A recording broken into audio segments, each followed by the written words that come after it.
Everyone, good day. For this video, we shall have Homeroom Guidance Module 1.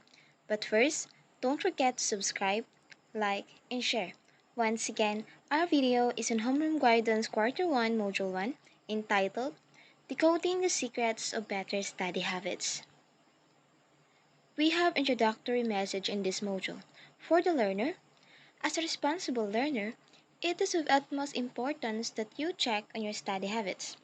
To ensure your success in your studies, you should develop effective study habits and overcome distractions that might affect your focus and learning. It is also important to be always reminded that you are not just studying to get higher grades, but most importantly, to acquire competencies that will help you achieve your life and career goals in the future. Work on the task seriously and seek help if you believe you need to. Embark on this journey of developing effective study habits and achieve optimum learning in school. Make sure to read, think, follow, and enjoy every task that you are asked to do. Have fun, stay safe and healthy. In this module, we have several learning objectives. At the end of this module, you are expected to 1. Describe the importance of developing study habits. 2. Justify the value of study habits designed as a tool in achieving optimum learning in school. And 3. Realize your effective and ineffective study habits. In this part, you need to get your Me and My Study Habits sheet, homeroom guidance notebook, pen, and paper for the activities. Introduction. This is your last year in junior high school, and by now, you can already observe how you have been studying for the past 3 years. You have already developed certain patterns to accomplish the school tests and requirements, including your exams, projects, paperworks, and many more. This module entails you to check how you have been doing your study habits and classify them as effective and ineffective based on your own experiences and practices. Let's start our journey. On the first activity entitled Try This with a suggested time allotment of 15 minutes, recall and write a situation where you were so happy, proud, and satisfied with your school performance. It can be a high rating for a well done project, wonderful performance test, group work, or even a high score in exams in the previous grade levels or quarters. Try to remember your feelings, reactions, and if there were simple celebrations or acts of joy you had. Try to capture that moment as you write it on a piece of paper to be followed by your answers to the processing questions. So, here are the processing questions. 1. How did you feel after the activity? 2. What made the situation possible? And 3. What specific things or actions did you do to be in that moment?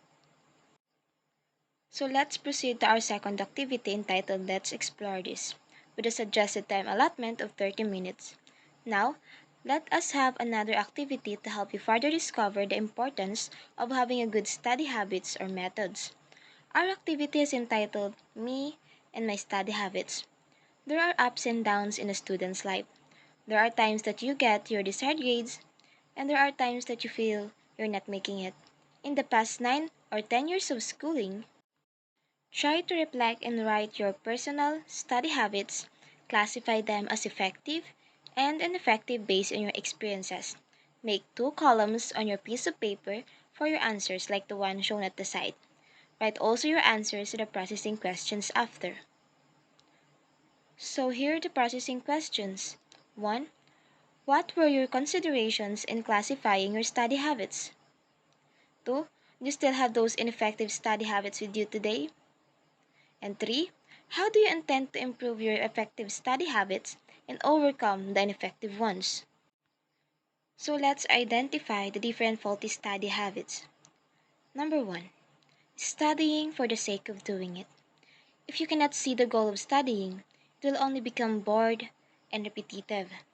Therefore, you must be clear about your intention, if not even your motivation. If your goal is clear, studying can be beneficial to you. 2. Studying by impulse. It would help you if you try to enumerate the things to do, rank them according to date of submissions, or even the time needed to do it. Keep in mind that the clearer your study plan is, the more chances of accomplishing it well without feeling too much anxiety. 3. Studying long but still unproductive. You need to be mindful what time of the day your mind works well and very receptive to learn.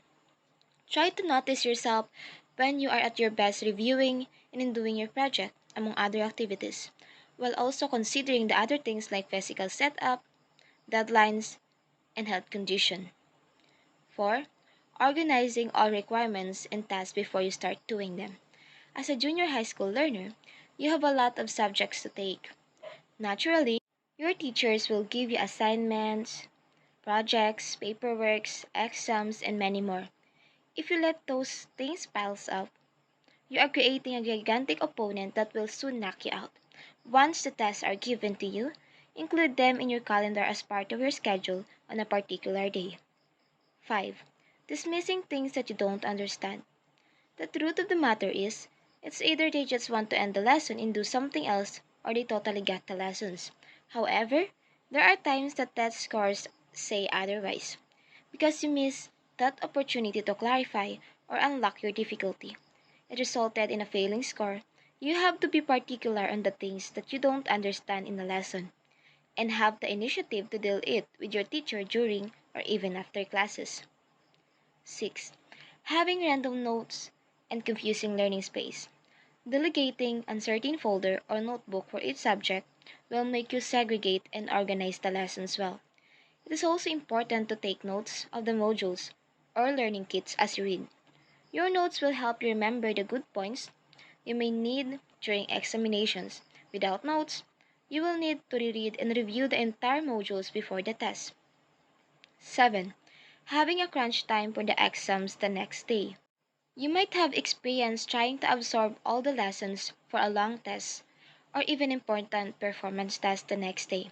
It's like you are getting food that are hard to chew. Making it tidbits by setting time to concentrate and focus on certain parts of the test coverage will make your life easier. It pays to be organized and disciplined in carrying out these things. 8. Multitasking while studying. It's typical nowadays for some learners like you to go online on social media, watch TV, or even listen to music while studying. Focus. Try to remove distractions from your study area and be mindful of what you are doing. You will get to appreciate the details and even the areas for improvement if you are doing a school project or readings. 9. Repeating the ineffective study habits and mistakes. If you already know that certain actions or behavior do not help you to get good grades, why still do it in grade 10? By now, you can project how the patterns of your action lead you to a certain result. You have to make use of those insights and avoid putting yourself in a problematic situation. Hence, those insights Hence, the courage and willingness to break those ineffective study habits and upgrade the in the courage and willingness Hence, the courage and willingness to break those ineffective study habits and upgrade the effective ones. So let's proceed to the next activity. You can do it with a suggested time allotment of 15 minutes. Based on the discussion, try to identify the ineffective or faulty study habits that you have and suggest ways on how you can change it that are doable on your part. Write your answers on a piece of paper. And last but not the least, share your thoughts and feelings. On a short bond paper, draw a symbol that will remind you to become a better student this year. It could be something that will direct you to break the faulty study habits or gives you a motivation to pursue learning and finish your studies. Try to use coloring materials if available. That's all. Thank you for watching. God bless you all.